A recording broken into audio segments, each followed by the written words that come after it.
The rain poured mercilessly into the cemetery, penetrating through the black lace of the mourning umbrellas, while I stood frozen, barely breathing from the overflowing pain in my chest, watching as the coffin of my only, much-loved son Carlos was slowly, as if reluctantly, lowered into the dark, blurred ground, where wet clay clung to the ropes and dull boots of the diggers, and the dull sound of water hitting polished wood seemed to me an unbearable echo, magnifying many times inside my tortured soul, causing it to contract and tear again. And before we continue, write in the comments from which city you are watching this video. Enjoy watching.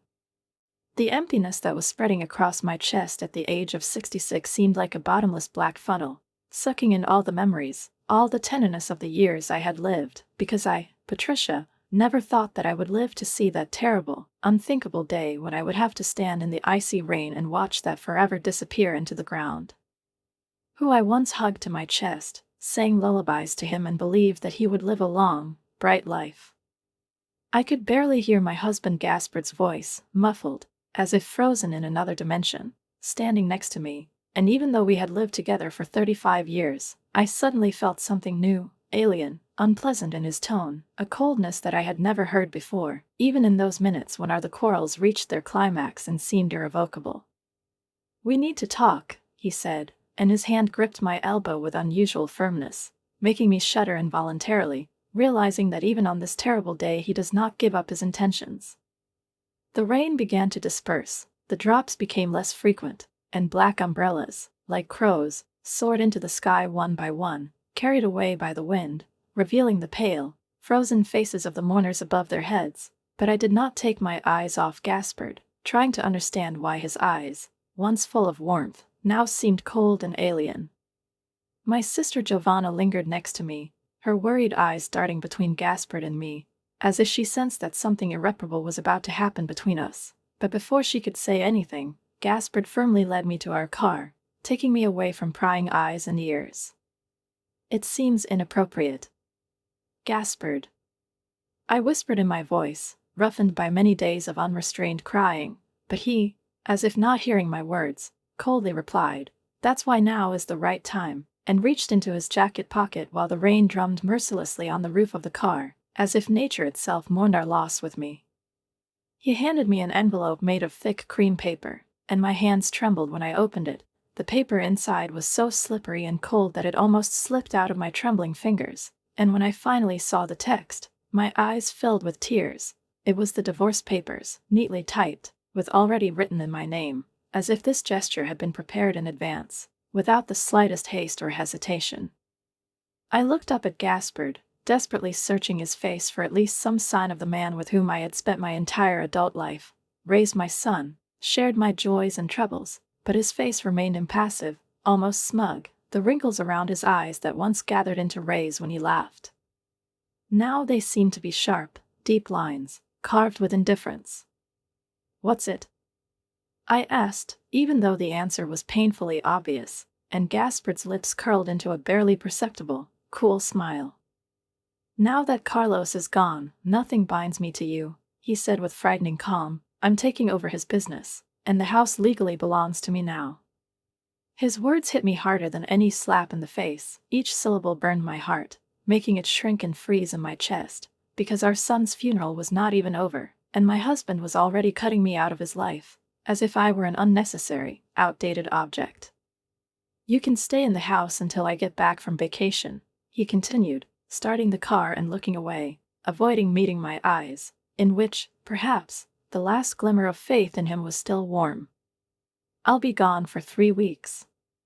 Consider this a grace period," he added, as if he were discussing some kind of business agreement rather than passing judgment on our shared lives. I repeated stupidly, clutching the divorce papers, which now seemed heavier than lead. "Our son just died, Gaspard." He shrugged his shoulders, driving out of the cemetery, not even looking back at the grave where Carlos had just laid to rest. "Life goes on, Patricia. Mine is without you," he said calmly, as if drawing a line under the decades we had shared.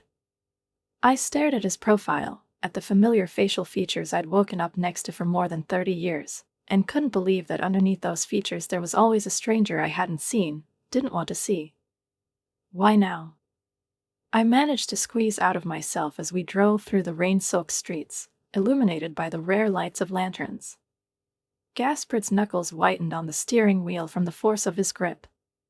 "Because I've waited long enough," his voice was almost a whisper, but every word he said hit my heart like a hammer. 5 years is a life sentence.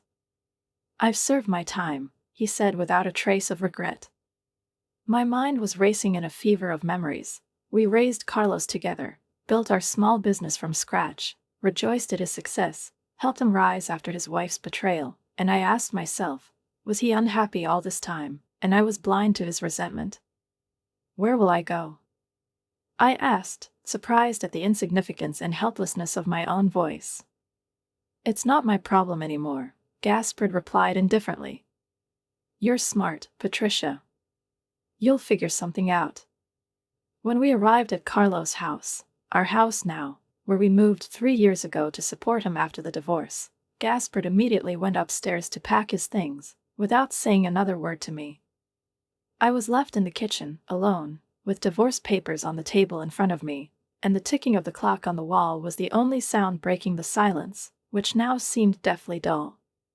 My son is dead. My husband wanted me to leave. At the age of 66, the life I knew collapsed in one terrible, endless week.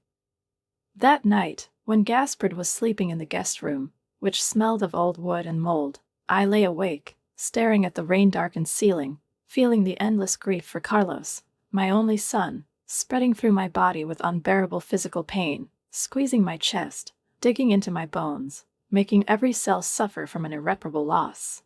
And the emptiness that seemed to devour me from the inside was becoming more monstrous by the minute, filling the entire space around me with sticky darkness. But another emotion suddenly began to break through this suffocating grief. A quiet, barely noticeable, but persistent boiling anger that slowly grew somewhere deep, under the weight of memories and pain.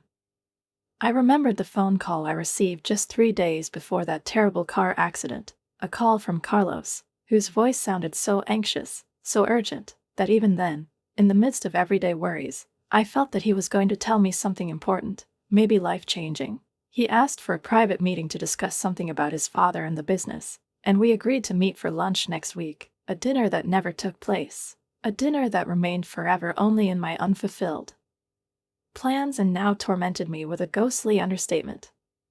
The next morning, I watched in silence as Gaspard methodically, without fuss, packed his things into a suitcase that already looked like it was waiting for this hour, loading it into his car, coldly handing me the key to the house, saying with icy categoricality, "I'll be back in 3 weeks. Put your things away by then," and without waiting for my answer, without looking back, he disappeared around the bend of the driveway, leaving me standing in the doorway, still wearing an old housecoat, a worn blue color that I had worn for more than 10 years, a bathrobe that he had given me once for Christmas, back when I still believed that he was capable of love.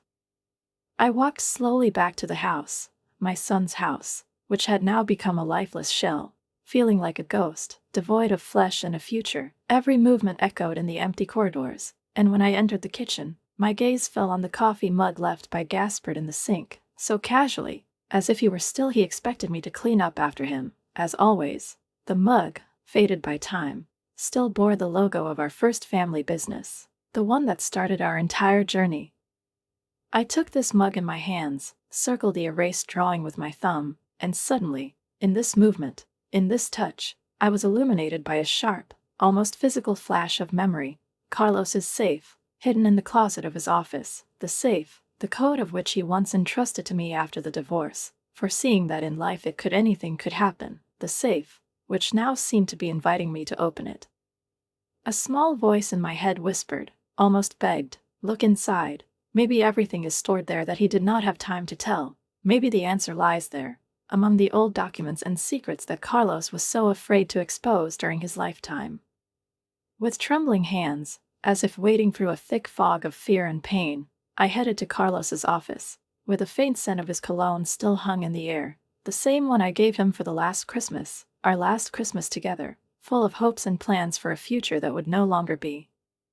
I slid open the closet door, ran my hand over the suits hanging there that Carlos would never wear again, the fabric cool and lifeless sliding between my fingers until I felt the metal surface of the safe attached to the wall, and, overcoming the trembling in my hands, I began to dial the code, trying to remember the sequence of numbers that Carlos once confided for me. When the lock clicked, the safe door slowly swung open, revealing neatly folded folders and among them a sealed envelope on which a single word was written in painfully familiar handwriting: Mom. I stood for a few moments, unable to touch this piece of paper, as the fear of finding out the truth fought in my soul with a thirst to know what my son was hiding from me, until finally, gritting my teeth, I took a deep breath, tore off the seal and took out a letter and a small flash drive from the envelope, which slid into my palm, as if it were alive. As I unfolded the pages, I felt my heart racing as my eyes began to slide over the lines left by Carlos's hand, lines each of which was saturated with his pain, his fears, and his desire to protect me even after his death. Mom, if you're reading this, it means either something happened to me, or I finally got the courage to tell you the truth. I've been wondering for months whether it's worth burdening you with this knowledge, but you deserve to know. Dad has been systematically siphoning money out of the business for the past 2 years. At first, I thought it was accounting errors, but after checking it, it became clear that he had transferred significant amounts to private accounts. My breath hitched, and I could barely contain my trembling as I continued reading. I ran into him 3 months ago, and he stated that it was for an unexpected retirement plan for both of you. I wanted to believe him, Mom, I really wanted to, but something inside me said it was a lie. Then I hired a private investigator. Dad bought a beach property in Costa Rica, in his own name only. And he also regularly meets with Sylvia Ferretti, his former secretary. The USB drive contains copies of all the financial records that I have collected, including transfers to foreign accounts. My hands were shaking so much that I could barely hold the letter, tears blurred my eyes, and I realized that everything I knew about my life, about my marriage, about the man I had lived with for 35 years was crumbling to dust, and ahead loomed only a cold, unfamiliar path, along which I had to walk alone. I also included recordings of conversations with my father, in which he made disturbing statements that he would start all over again as soon as he completely severed ties with the past, and his voice, so familiar to me over the years, sounded different there. There was a strange mixture of determination and cold indifference in him, causing me a premonition of trouble. I did not know what he was planning, but Carlos's anxiety was contagious, as if his warning gave rise to a vague fear for my own fate, and he wrote, "Please be careful." And then he added that he was going to meet with our lawyer next week to discuss possible options for protecting what was left of the company and my future, concluding the letter with lines that made my heart ache. I love you, Mom. No matter what happens, remember, you are stronger than you think. Carlos. I read this letter 3 times, slowly, painfully. Each word left me feeling as if the ground beneath me was becoming less stable, as if the world I knew was collapsing under the pressure of the truth that my son tried so hard to convey to me. Carlos was always honest to the point of pain, to the point of flaw. Sometimes his directness made others uncomfortable, but it was his essence. And if he believed that Gaspard was capable of such a large-scale deception, then I had no reason to doubt his words. With trembling hands, feeling the tremor pass from my fingers to my heart, I inserted the USB drive into Carlos' computer, watching his files open one by one on the screen: bank statements, ownership documents, electronic correspondence. Each page seemed to burn my eyes with its contents, even though I was a financial expert, and even the patterns were obvious to me. The movement of money from our family business to accounts that I didn't even know existed, accounts that were carefully hidden and transferred to offshore zones. Then I opened the audio file, and the computer speakers were filled with Carlos's voice, firm but wary, followed by Gaspard's voice, so hoarse and annoyed. "These transfers don't make sense for tax purposes. Where does this money actually go?" Carlos asked, his voice full of despair, but Gaspard replied without a shadow of doubt, "You're not looking at it that way, son. I've worked all my life to create this business. I have the right to secure my future." His voice was full of excuses that sounded fake. "Your future? And what about Mom's future?" "This is her legacy too," Carlos insisted, and the coldness in Gaspard's voice with which he replied, Your mother was always happy to let others make decisions. That's not going to change now. She made me recoil from the computer, as if the words he uttered were capable of physically hurting me. There were other recordings, fragments of conversations where my husband discussed freedom and new beginnings with frightening fervor. His voice sounded as if he was already mentally living another life in which there was no place for me, and these intonations turned my stomach like poison. As the morning turned into noon, I was still sitting in Carlos' office, surrounded by evidence of betrayal, piecing together the terrible truth that I probably would have been better off not knowing, and I realized that Gaspard had not just suddenly decided to leave me in the midst of the most terrible grief. He had carefully, methodically planned it.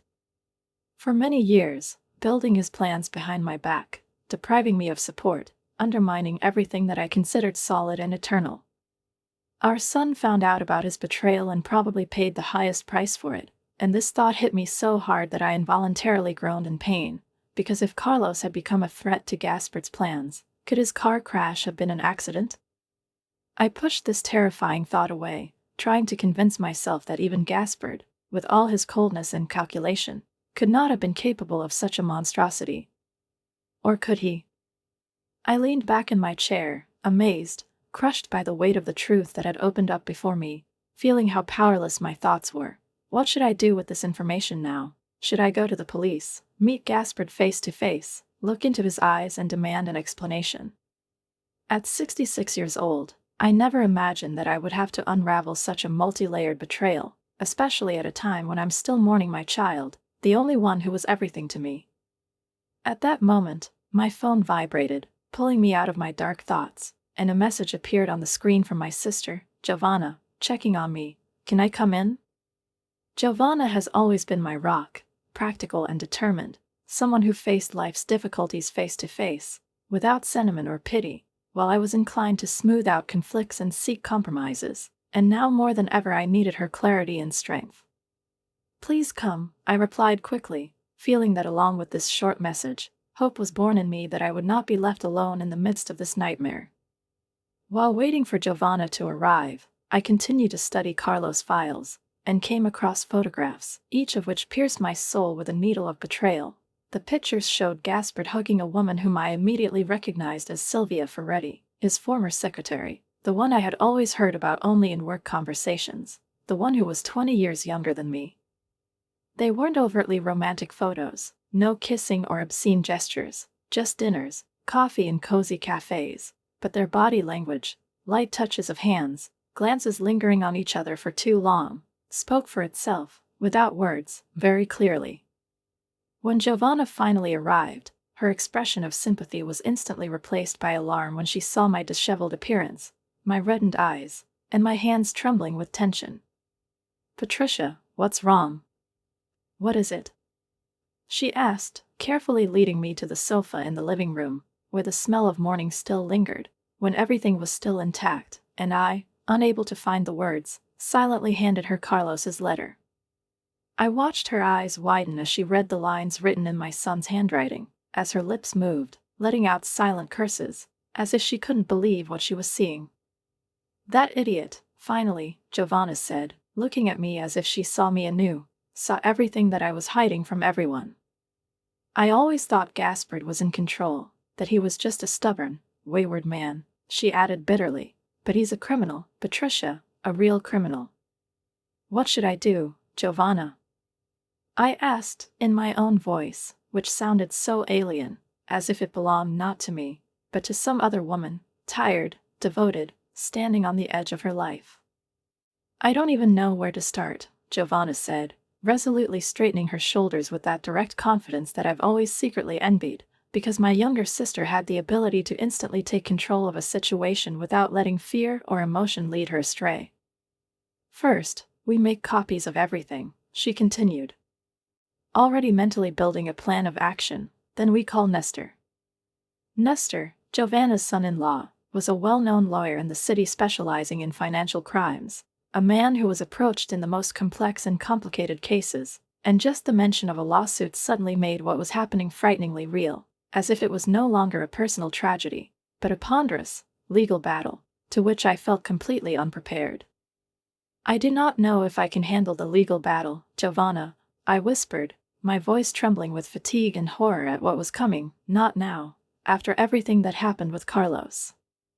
Listen to me, Giovanna said firmly, squeezing my hands in hers and looking straight into my eyes. Into your eyes. Gaspard expects you to be too devastated, too broken to resist. He chose this moment to strike when you are most vulnerable, but you must protect yourself, Patricia, you must.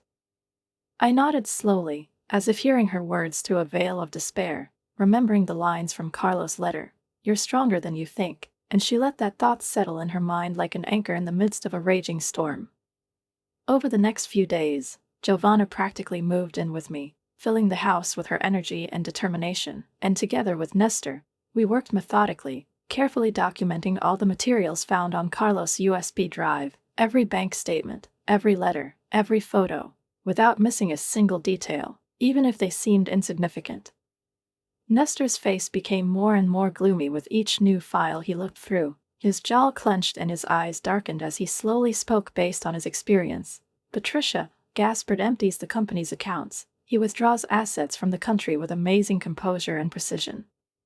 During one of our meetings, he put a printout of transactions in front of me and said, 'Based on what I see, he had been planning this exit for at least 3 years,' and his voice sounded so confident that I had no doubt that all this betrayal was planned long before after I felt the first cracks in our lives. 3 years, I repeated, feeling these words echo in my head. It was about the time when Carlos' wife left, and we moved to help him." Nestor nodded thoughtfully, and Giovanna, pacing the room in nervous anxiety, suddenly stopped in the middle of the carpet, her hands clenched into fists. "What about Carlos' accident?" Couldn't, I interrupted her. Abruptly, unable to even consider this terrifying possibility, because my soul still resisted accepting that the person with whom I had lived most of my life could be capable of something like this. "It's monstrous."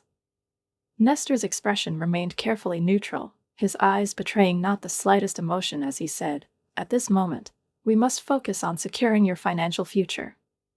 The rest.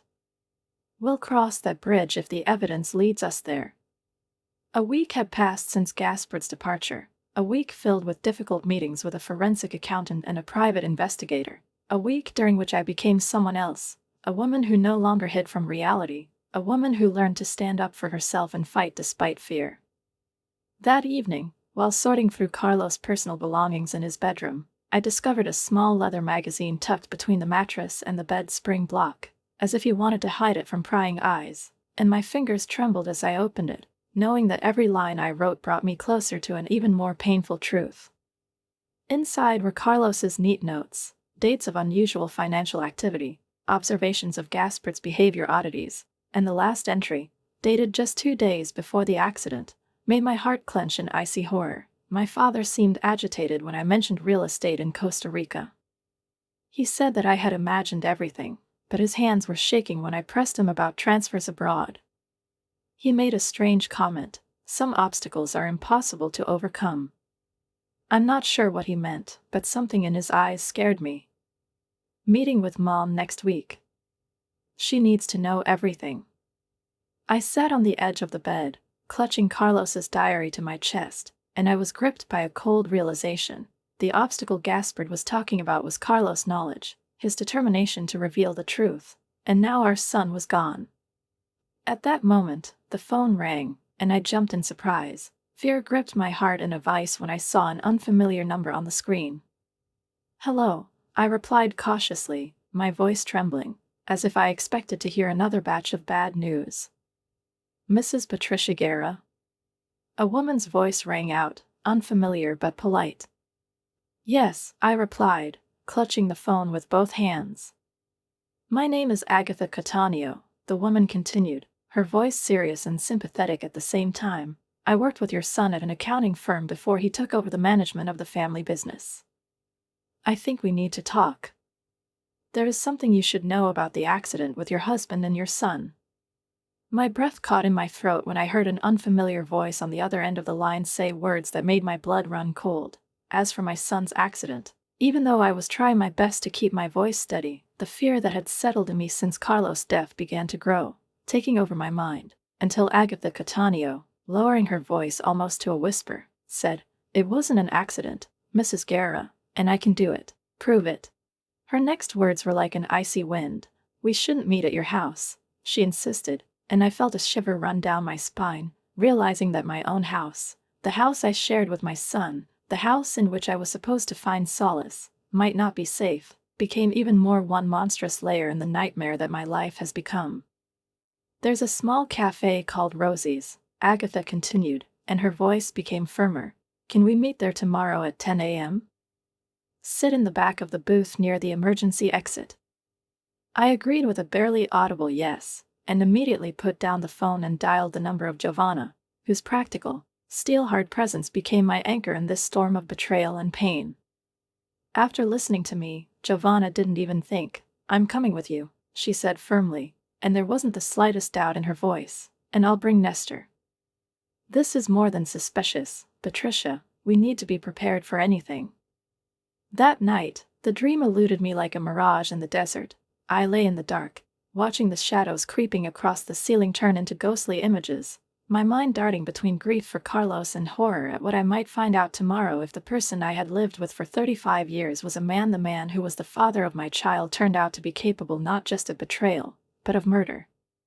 The next morning, Giovanna picked me up early, and as I looked at her, I noticed how age was beginning to take its toll. Her silver hair was neatly cut into a practical bob, but her movements still remained resolute, full of inner strength, and, hugging me tightly, she murmured softly, step by step, Patricia. No matter what we learn today, you're not alone. Rosie's was a cozy cafe that had been the heart of our small community for decades. I remembered celebrating birthdays here, drinking coffee with my friends, and once, as if in another life, it was in this cafe that Gaspard got down on one knee and asked me to marry him, memories that now seemed to belong to another woman, another fate. We arrived early, and Nestor, tall and imposing in his strict navy suit, was already waiting for us at the entrance. His serious gaze instantly instilled in me the sense of protection I needed so much. I'll order coffee and sit at the next table, he said as we entered, close enough to hear everything, but not close enough to make her nervous. Giovanna and I slipped into the far booth by the emergency exit, and my hands were shaking so much that I clutched a mug of hot tea in both palms, trying to keep warm not only physically, but also mentally, while my heart was pounding in my chest. At exactly 10 a.m., a slender woman in her 30s with brown hair pulled tightly into a neat bun came up to our table. Her eyes darted around the cafe, glancing at the faces of the customers before settling on me, and finally she timidly asked, Mrs. Guerra? I nodded, feeling the whole world freeze around me, and Agatha, sinking onto the bench opposite, continued quietly, thank you for agreeing to the meeting. I'd been wondering for a long time whether I should come. You said that Carlos' death wasn't an accident. I gently prodded her when I saw that she was hesitating. Agatha sighed, took out a manila folder from her bag and placed it in front of me. I was Carlos's assistant at an accounting firm for 3 years before he left to run the family business, she began to explain. He trusted me, and when he discovered financial irregularities, he immediately reached out to me for help. I opened the folder and saw familiar bank documents, but also new evidence for me, photos of Carlos's mangled car after the accident, which showed much more than the official report allowed. Carlos asked me to keep copies of all the recordings in case something happens to his originals, Agatha explained, her voice restrained but filled with deep sadness. But it's not just the financial evidence that worries me, she continued, pointing to the photos of the accident. Look at the brake line. Me, Giovanna, and Nestor, who was sitting at the next table, leaned closer to examine the area in question in the enlarged image. Do you see this clean, even cut? Agatha asked, her finger confidently pointing at a barely noticeable line. It doesn't match the nature of the damage in an accident or normal wear and tear.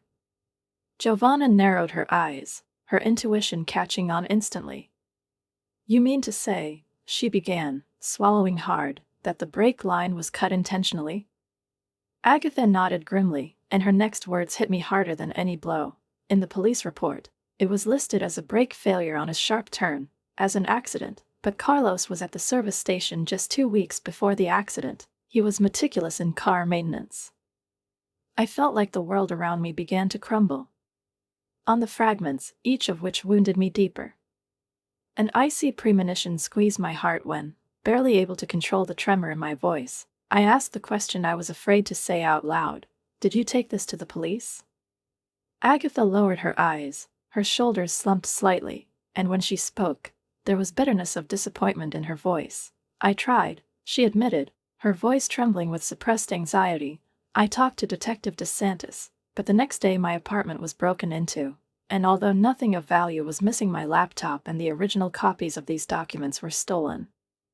The consequences of her words hung in the air with an oppressive weight, filling everything around with a sticky, unbearable silence. If Gaspard really organized Carlos' accident, how far was he willing to go to cover up the traces of his crimes? There's something else, Agatha continued, clasping her hands together as if gathering her courage. The night before the accident, Carlos called me. He was agitated, on the verge of panic, and said that he had run into your husband again about the missing money. Carlos mentioned that Gaspard had threatened him, not directly, but he said something about how obstacles sometimes need to be removed. This phrase merged into one whole with the one I had already read in Carlos's diary, as if two pieces of a mosaic had come together into one terrible picture, and I was sickened by the realization. My son felt impending trouble, but did not have time to prevent it. Why did Gaspard do this? Giovanna asked, her voice strained with suppressed anger, and there was an almost maternal rage in her eyes for Carlos, whom she loved like her own. Agatha hesitated, as if weighing every word. Money was part of the reason, but from what Carlos told me, I think it wasn't just about money. Your husband couldn't bear the thought of being exposed, especially by his own son. As Agatha continued to share the details, a numbness grew inside me, like an icy shell, paralyzing my soul. The Gaspard I knew, or thought I knew, had suddenly turned into a stranger, a ruthless, calculating, narcissistic man whom I might have intuitively sensed all these years, but was too afraid to admit. The controlling behavior that I attributed to Caring, the financial decisions that he made without my participation, the constant assurances that I didn't understand the complexities, all this now took on a different, gloomy meaning. What should I do? Finally, I managed to squeeze out. My voice was barely audible, like a person who had completely lost his footing. Nestor, who had been closely following our conversation from a nearby table all this time, came up and, leaning on the table with his elbows, said, "First we need to properly consolidate all these proofs. And then we will turn not to the local police, but to government investigators, people who will be much more difficult to influence." Agatha nodded gloomily. If Gaspard has connections here, you need to be very careful. If he feels that you have begun to act, he may try to stop you. Her words should have scared me, should have made me tremble with fear, but instead I felt a strange, icy calm. Carlos was gone. Gaspard had betrayed me in the most fundamental way, robbing me not only of my son, but also of my entire former life, and now I had nothing to lose. I've been avoiding conflict all my adult life, I said slowly, as if realizing it for the first time. I've always smoothed out the rough edges, put up with it to preserve the illusion of peace, but I won't do it anymore. On the same day, Nestor arranged for me to meet with detective investigator Sarah Bellini, a serious, intelligent-eyed woman who was rumored to be incorruptible, strict, and principled. She listened to me very attentively while I presented the evidence, documents, audio recordings, photographs, recordings of conversations, making detailed notes, without interrupting, showing neither skepticism nor sympathy, just businesslike attention. "Mrs. Guerra," she finally said when I had finished, "the accusations you are making are extremely serious. Financial crimes are one thing, but homicide as a result of a traffic accident is a completely different category. Will you start investigating Carlos' accident?" I asked, feeling my heart tighten in anticipation of the answer. "Yes," she nodded, "I will file a motion for a second inspection of the car and begin to consider the financial side as a possible motive. But I have to be honest with you, your husband has two head start. The first is if he really has already left the country. He'll be back," I said with that strange confidence that came to me from time to time, as if Carlos were whispering the right words to me. "In 3 weeks he needs to officially take control of Carlos's business and house." The documents on the transfer of ownership have not yet been completed. Bellini's eyes narrowed thoughtfully. Then we have a window of opportunity. The next few days passed in a heavy, muddy whirl of legal meetings, evidence gathering, drafting official statements, and initial police interrogations. Giovanna insisted that I move in with her, refusing to even hear my timid objections. "You will not stay in Carlos's house alone until we make sure that you are safe," she said peremptorily, and I gave up without a fight, because deep down I knew that Carlos's house was now there are too many ghosts. Carlos's absence was felt there especially acutely, a heavy, oppressive vacuum, as if the walls had absorbed his last thoughts, his fears, his determination to protect me. Gaspard's betrayal was everywhere, showing through every familiar object, through every little thing, and at the same time the realization of my own blind trust, which led to this, hurt my heart. Tragedies. 10 days after Gaspard's departure, I received an email from him. The first message since he left me standing, lost and humiliated, in the driveway of our house, like an unwelcome guest in his own life. The letter was laconic and soulless, every line laced with cold efficiency, as if there had never been any love, decades together, or a child together. Patricia. I hope you are taking action as discussed. I will be back on the 27th and expect the house to be empty except for my belongings. My lawyer will contact you regarding the final settlement of the divorce. I am more than generous considering the circumstances. There was not a word about Carlos in his message, not a single hint of a common grief that should have seemed to unite us at least for a moment, only dry, practical details, as if we were ending a business partnership, and not a 35-year marriage lived in joys and troubles, hopes and disappointments.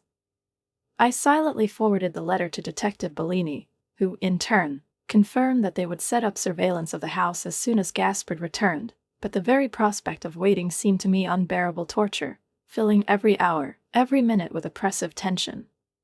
"You need to focus on something," Giovanna said one warm June night, as we sat in her garden with the leaves rustling, and her words, simple and direct, like the edge of a dagger, suddenly hit home, because, indeed, I have spent my whole life being Gaspard's wife, Carlos' mother.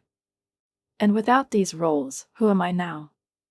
The next morning, on a sudden impulse, I drove to our original office, the very place where the history of our business once began, a small, modest building now owned by a real estate agency. But standing on the sidewalk and looking at the familiar brickwork, I remembered that young, hopeful girl who that was before I married Gaspard, when I was still studying architecture and dreaming of my own projects, of buildings that would stand after me. I dropped out of school for business, for the sake of a common future, which seemed like a worthy sacrifice at the time, fully convinced of the need for my participation in a joint venture, supporting Gaspard and believing that we were really creating something great together. But now these memories were filled with the bitterness of unfulfilled hopes. Impulsively, almost thoughtlessly, I went to the local community college where my dream had begun, and with a sinking heart, I learned that the architecture program no longer existed, but I was offered courses in interior design and spatial planning, continuing education programs that are very popular among older students, such as the smiling consultant explained to me, handing me the course catalog. Classes started the following month, and I left college with my hands full of registration forms and with a small, barely noticeable spark of hope inside, for the first time since Carlos' death, for the first time since my old life collapsed. That evening, Giovanna found me at the dinner table, surrounded by course catalogs, registration documents, and my personal financial papers, neatly laid out in front of me. "What is all this? What is it?" she asked, with a smile that showed surprise and pride. I replied calmly, feeling this short word fill me with new determination. Looking at her while she nodded approvingly, "Gaspard will no longer determine my future." 2 days before Gaspard's expected return, Detective Bellini called. Her voice on the phone was restrained, but there was a note of hidden satisfaction in it. "We have made progress, Mrs. Guerra." The forensic examination confirmed the interference with the brake line of Carlos' car, and we also traced some of the missing funds to the account in Panama. My heart was pounding so hard that I could barely breathe. "So you will be able to arrest Gaspard when he returns?" "We will build a business," she said carefully, "but we need to act strategically. Your husband returns believing that he has won. People become careless when they consider themselves untouchable. What do you need from me? I asked, feeling a wave of fear wash over me at the very thought of meeting Gaspard. There was a short pause before Bellini answered. We want to connect audio surveillance in your home. And we want you to meet Gaspard. But not for confrontation. We want you to play along with him. Make him think that you are defeated, obedient. The more comfortable he feels, the more likely he is to let it slip. Can I do this? Can I come face to face with the man who may have killed my son and pretend I don't know anything? I need to think about it, I finally managed, feeling my insides tighten into a tight knot. That night, sleep eluded me again, and I restlessly wandered around Giovanna's house until, eventually, I found myself in her small office full of old photographs and family heirlooms, and among them I found an old album of Carlos at the high school graduation party, wearing robes and with a diploma. In my arms, laughing, hugging me, and next to me stood Gaspard, proud, who seemed reliable and loving at the time. There was also a photo from the grand opening of our first office. We stood in front of the door, cutting the red ribbon, our faces lit up with joy and expectation. We believed in the future that we were building together, and looking at these shots, I asked myself a terrible question. If Gaspard had already planned his escape, if our whole life had been just a calculation for him, then was I a pawn, a victim, or just an obstacle in his path? Early in the morning, I made a decision, final and irreversible, that I would meet Gaspard, look into the eyes of the man who shared my bed for 35 years, raised our son with me, built the illusion of a common future with me, and who, perhaps, robbed me of the most precious, most sacred thing that I have. It was our Carlos, and I swore to myself that I would find the truth, no matter what it cost me, no matter how painful it would be to find out.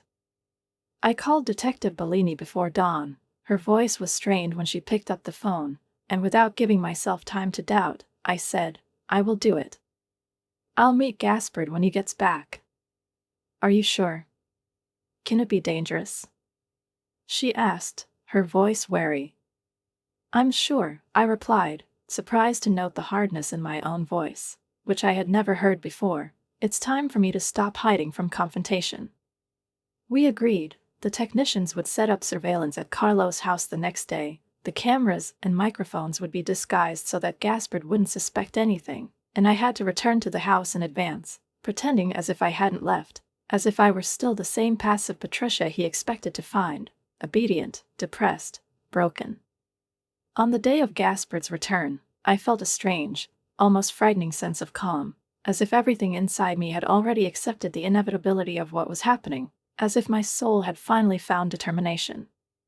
Detective Bellini gave me a short briefing, taught me what to say, how to hold on, how to pretend to be vulnerable, to appear defeated, not to show the slightest signs of resistance, not to insist on explanations, not to rush things to give him confidence, to let him speak for himself. I returned to Carlos's house before Gaspard's scheduled arrival, and now the walls that had been pressing down on me with memories seemed different, not enemies, but witnesses, silent allies in the struggle for justice. I walked slowly through the rooms, touching Carlos's things, as if drawing strength from them, opened the safe in his office again and took out a small object hidden among his son's personal belongings, a compact dictaphone disguised as an ordinary fountain pen. Detective Bellini was conducting official surveillance, but I wanted to have my own insurance. I wanted to keep at least one card up my sleeve if things went wrong. I slept in Carlos's room, surrounded by his things, his scent, his memory, and when dawn came, I stood in front of the mirror, studying the reflection of a woman aged 66, with silver streaks in her dark hair and tired, wounded eyes, but for the first time I saw not only grief and loss behind that familiar face, but also a new, nascent determination. My phone rang, startling me, and I received a text message from an unknown number. The flight landed early. We'll be home in an hour. Get your things ready. Our Gaspard returned earlier than expected. I immediately texted Detective Bellini, my fingers trembling slightly over the keyboard, but her reply came quickly and clearly, stay calm. The officers are in place. Remember the plan. I dressed carefully, choosing modest clothes, the kind Gaspard was used to seeing me wearing, a simple dress, low-heeled shoes, no makeup, no jewelry, so as not to arouse the slightest suspicion. I activated the recorder and put it in my cardigan pocket, then sat in the living room with my hands folded in a submissive pose, carefully recreating the picture of a woman broken by fate, ready to accept her fate without a struggle. My heart was pounding so loudly that it seemed like it could be heard on the other side of the street. At exactly 8:17 a.m., I heard the sound of a car pulling up to the house, and immediately recognized the familiar growl of the engine, and then the sound of a key in the lock, heavy footsteps on the porch. I remained sitting with my arms folded, showing no signs of alarm, even though everything inside was screaming in horror. The door opened, and Gaspard entered the house, tanned, fresh, energetic, with that smug look that I used to take for confidence, but now saw as a mask of cold calculation. He looked younger than when he left, a sunny tan set off his features, his eyes shone with a cheerful light in which there was not a drop of grief. The contrast between his appearance and my face, which was pale with pain, was striking and shameless. "Patricia," he said, nodding curtly, as one would nod to a servant or an old acquaintance, and, having placed the suitcase by the door, he did not deign to smile or ask me how I was feeling. "I see you're still here," he added with a slight sneer. "I needed time to arrange everything," I replied in a flat voice, carefully controlling every intonation so that not a single word betrayed the rage raging inside. Gaspard walked through the living room, looking around the house like a host returning to his territory, his hands sliding over the shelves, over the frames with photographs of Carlos, over objects that should have evoked memories and pain for him, but not a single muscle twitched on his face, and the sight of it made my skin crawl. Goosebumps began to run. "Have you signed the divorce papers?" "What is it?" he asked, not looking at me, as if asking a question that required no explanation, as if the fate of our family was now reduced only to the formalities of paper and seals. "Not yet?" "What is it?" he asked, and I lowered my eyes, continuing to play the role of the defeated wife, the very Patricia he expected to see, the one he thought could be easily controlled and manipulated. I let the silence drag on for a bit before answering quietly, "I still don't understand. After 35 years, why now? Why on the day we buried our son?"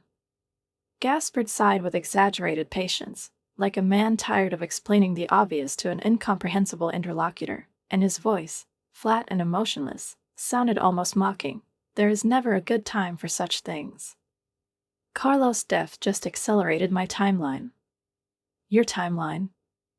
I repeated, carefully allowing a tremor to creep into my voice, as if his words had deeply wounded me and left me without support, although in reality every phrase, every movement only strengthened my resolve. "Let's just say," he continued, pouring himself a drink from the bar's shelf, his movements casual, unhurried, full of confidence in his own invulnerability, "I've been thinking about your departure options for some time. Did these options include harming Carlos?" The question escaped me before I could stop myself. The voice was soft, but there was a steel blade hidden in its depths. His hand froze in the air, the glass stopped halfway to his lips, and for a split second I caught something strange in his eyes, a flash of surprise, maybe even fear, but the very next moment his face became serene again, the mask returned to its place. "What an absurd question," he said, his voice measured and controlled, like a man accustomed to lying and believing in his lies. "Our son died in a tragic accident. I'm grieving too, Patricia." I watched him calmly sip his drink, but there was not a shadow of grief on his face, not the slightest sign of the pain that tore me from the inside every day and every night. "Carlos told me that he was concerned about the financial situation of the company." I began cautiously, watching Gaspard's every move.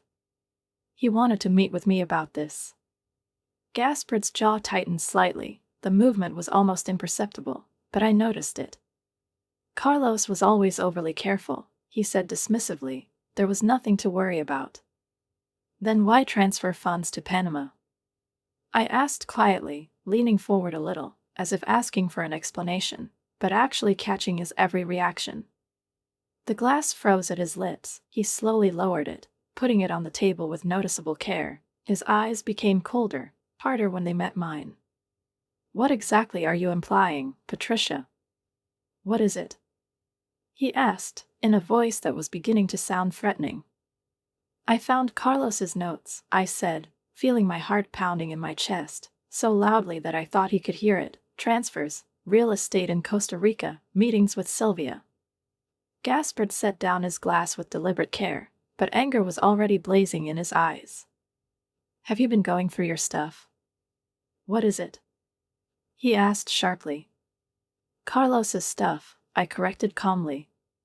He kept copies of everything, including recordings of your conversations where you talked about moving obstacles. He laughed, but the sound of his laughter was cold, lifeless. You're confused, he said. The Scarlet Mountain has clouded your mind. The brake hose on Carlos' car was cut, I said, keeping my voice level and impassive, staring intently into his face, and for the first time in all this time I saw real fear in his eyes. He looked away from the window, then back at me. That's a serious accusation, he said slowly. It's not an accusation, I replied calmly. It's a fact. The police are conducting a second investigation. The police? His voice rose, wavered. Have you talked to the police? I nodded, feeling the fear that flashed across his face give me strength. They're also very interested in financial reports, I added, especially the transfers that took place immediately after Carlos' death. Gaspard's composure cracked. He slammed the glass down on the table. The amber liquid spilled over the edges, leaving dark spots on the wood. You have no idea who you're dealing with, he growled. I think I know, I replied, slowly getting up from my seat, feeling my resolve flare up like a flame in my chest. I'm dealing with a man who has been pretending for decades to be someone he wasn't.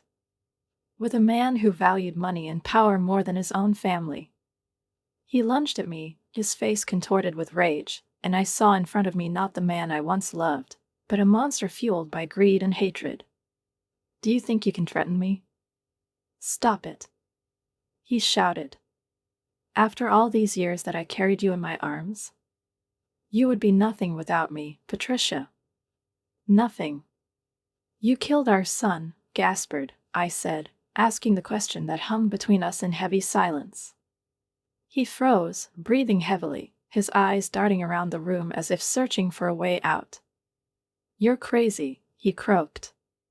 Answer the question, I demanded, not backing down. Did you interfere in Carlos' car because he found out about your machinations? A dangerous smile spread across his face. Prove it, he hissed. And at that moment, looking into the cold eyes of a stranger who had shared 35 years of my life with me, I realized the extent of my blindness, the depth of my betrayal. Why? I whispered. He was your son. He was becoming a problem, Gaspard hissed angrily, approaching me, just like you are becoming a problem now. I instinctively took a step back, my heart pounding in my throat, but I didn't look away. The police know, I said loudly. I'm here, Gaspard. And Detective Bellini is waiting for my call. He laughed, and there wasn't a drop of joy in that laugh, just a naked, cold mockery of my attempt to stand up to him, of my belief in justice. Your word against mine, Patricia, he said, his voice as venomous as a stiletto plunged into an old wound. Who do you think I'll believe? To a respected businessman or an emotionally fragile widow? They'll believe the evidence, I replied calmly, pulling out a pen recorder from my pocket, hidden there since our conversation, and Gaspard's eyes widened in surprise and fear when he saw the gleam of the metal surface in my palm. Did you write it down? He barked, rushing towards me before I could respond. There was something bestial, uncontrollable in his movement, and I turned in a panic to run away, but he grabbed my arm, painfully squeezing my wrist with his fingers, leaving bruises on my skin that will remain for a long time.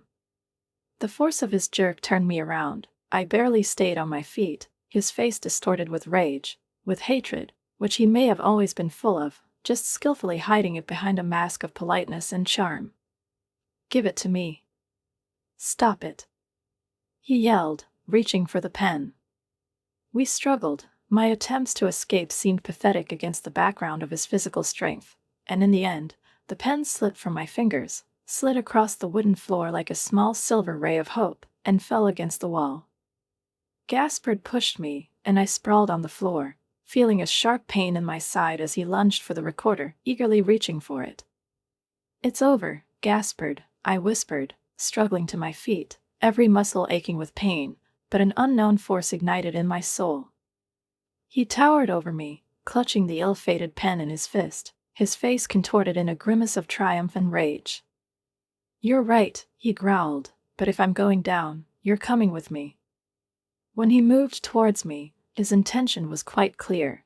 In his eyes, there was a determination to destroy me, to erase the last threat to his world. But at that moment, the front door burst open with a deafening bang, and Detective Bellini entered the house with a weapon at the ready, followed by 2 uniformed officers. "Gaspard Guerra, you are under arrest for the murder of Carlos Guerra and financial fraud," she announced loudly, her voice cold and clear as steel. Gaspard froze, his face drained of all color in 1 second. An expression of disbelief distorted his features. "This is ridiculous. She's setting me up," he shouted. One of the officers quickly snapped the handcuffs on his wrists, and I saw the strong steel ring snap shut, locking his freedom forever. Detective Bellini came over to me, helping me up from the floor. "Are you all right, Mrs. Guerra?" "What is it?" she asked, genuine concern in her voice. I nodded silently, watching as the man who promised me protection and love 35 years ago now leaves our house in custody, shouting his innocence. "We heard everything through the surveillance cameras," Bellini reassured me, "and we have financial documents. He won't get away with it." As Gaspard was being led past me, he leaned closer and whispered venomously, "It's not over yet, Patricia." But looking into his eyes, cold, alien, devoid of any warmth, I knew that the power he had held me for decades had evaporated, crumbled to dust, leaving only liberation in its wake. Standing in the doorway of my son's house, I watched the police car drive away with Gaspard in the back seat, and amidst the grief, betrayal, and fear, I felt something unexpected: lightness, a barely perceptible spark of freedom, a new life slowly but surely emerging inside me. My phone rang, snapping me out of my daze. It was Giovanna. "It's over," I said, barely believing my own words. "They've arrested him." "Thank God," she sighed with relief. "Come home, Patricia. You've done enough for today." As I turned to leave, my gaze accidentally fell on the photo of Carlos on the bedside table, my beautiful boy, smiling brightly, unaware of the betrayal that awaited him ahead. I walked over to the photo and ran my fingers over the glass, as if I could touch it through time and pain. "I did it, Carlos," I whispered, my voice shaking. "But this is just the beginning." Little did I know then how right I was. Gaspard's last threat wasn't empty bravado. He had one last crushing secret that was going to turn my world upside down again. The weeks after his arrest passed in a haze of police statements, hours of meetings with prosecutors, signing endless legal documents. My husband, who was soon to become an ex, was refused bail. The court considered him an escape risk and a potential threat to me. The evidence against him was collected with frightening completeness: forensic medical reports on interference with the braking system of Carlos's car, bank reports indicating the systematic theft of company funds, and, most terrifyingly, his own recorded confession, which sounded like a verdict. Nevertheless, in the midst of all this chaos, endless bureaucracy, and tension, I found rare moments of peace, moments in which I seemed to be able to breathe again. Giovanna became my constant companion. Her presence was an anchor that kept me afloat, reminding me that I was not alone. Nestor managed the legal complexities with skill and compassion, taking care to protect me from the worst, leaving me with the strength for the most important thing: to start again. A month after Gaspard's arrest, I was sorting through Carlos's papers in his office, meticulously going through every folder, every document, when the phone rang and Detective Bellini's name appeared on the screen. Her voice, when I picked up the phone, was unusually gentle, almost sympathetic, which immediately caused alarm in me. "Mrs. Guerra, we found something you should know about," she said, and there was a caution in her tone that I hadn't noticed before. "Could you come to the station tomorrow?" The next morning, Giovanna, as she always has in recent months, was by my side, tightly squeezing my hand with her strong palm as we crossed the threshold of the police station, as if by her touch she conveyed to me her unwavering steadfastness and love. Detective Bellini led us into a separate conference room, bright but depressingly empty, where a middle-aged man in a severe gray suit was already waiting for us. His face expressed professional politeness, behind which the gravity of what he was about to say was easily read. "This is Bruno Reynolds from the Insurance Fraud Department," Bellini introduced him, and he nodded and began to speak with the delicacy that is usually reserved for the most unpleasant news. "Mrs. Guerra, during our investigation of your husband's finances, we found several life insurance policies. 3, to be exact." I nodded automatically, because I knew about 2 policies, Carlos and Gaspard, standard practice for business owners, a kind of safety net in case of tragedies. "Yes," Reynolds continued, "but there is a 3rd policy. A life insurance policy that your husband took out 5 years ago." The words hung in the air, slowly settling in my mind, their meaning reaching me with frightening clarity, like drops of poison soaking into my skin. "The payment on it is substantial, $2 million, he added, and I, stunned, whispered, "But I'm alive." Embarrassment clouded my thoughts, and Detective Bellini leaned forward and said softly but bluntly, "We think that should have changed, Mrs. Guerra." She explained that Gaspard had returned from his trip ahead of time, before our surveillance was fully established, and that a vial of potassium chloride was found in his luggage, a substance that, if properly administered, causes a heart attack without leaving traces when opened. For a moment, it seemed to me that the room tilted, the floor went out from under my feet, and only Giovanna's hand on my shoulder kept me in reality. "His plan was comprehensive," Reynolds continued, his voice as hard as a rock. "After Carlos discovered the financial irregularities, Gaspard accelerated his actions. He needed to eliminate Carlos, divorce you, and then fake your death in order to get an insurance payout and disappear to Costa Rica. My son wasn't the only target, I was next." Later that evening, sitting in Giovanna's garden under the cooling sky, I felt a strange calm, not apathy, not shock, but a deep, cold clarity. The enormity of Gaspard's betrayal had reached the point where additional revelations no longer had the power to shock or hurt. "What are you going to do now?" Giovanna asked, handing me a cup of hot tea, her voice full of concern but also respect for the new core she felt in me. I looked up at the evening sky, where the first stars were cautiously breaking through the blue, and with the confidence I gained only through pain, I answered, "I'll start over." 3 months later, on a cool autumn morning, I stood in front of the courthouse where Gaspard's trial had just ended. The verdict was unanimous, guilty on all counts, including first-degree murder, and the sentence was harsh, life in prison without parole. I didn't attend the sentencing because I knew I didn't need to see his face again or hear his voice tainted by lies. Instead, I spent the day at a community college, where I was now taking courses in interior design. At the age of 66, I was the oldest student in most classes, but in this new world for myself, I found unexpected joy. Every project, every lecture, every new idea brought back to me that sense of purpose that I had long considered a lost part of myself. My first project, the redevelopment of a community center for victims of domestic violence, received top marks in my class, and as I walked across campus, feeling the light autumn wind play with my hair, I received calls and messages of support from friends and even strangers. The insurance money from Carlos' policy was finally paid, now that the lawsuit was over, and along with my share of the recovered business assets, I had more financial security than I could ever have dreamed of having at that age. But the true value for me was not wealth, but the opportunity to build a new future that Gaspard would never have been able to imagine. That evening, I arranged a small meeting in my cozy new apartment. Giovanna was nearby, Nestor and his family were also there, and Agatha Cattaneo, the brave young woman whose testimony was crucial to Gaspard's conviction, was sitting in a corner, hugging a cup of coffee. Detective Bellini stopped by briefly, bringing a bottle of wine and a real, sincere smile full of respect and gratitude.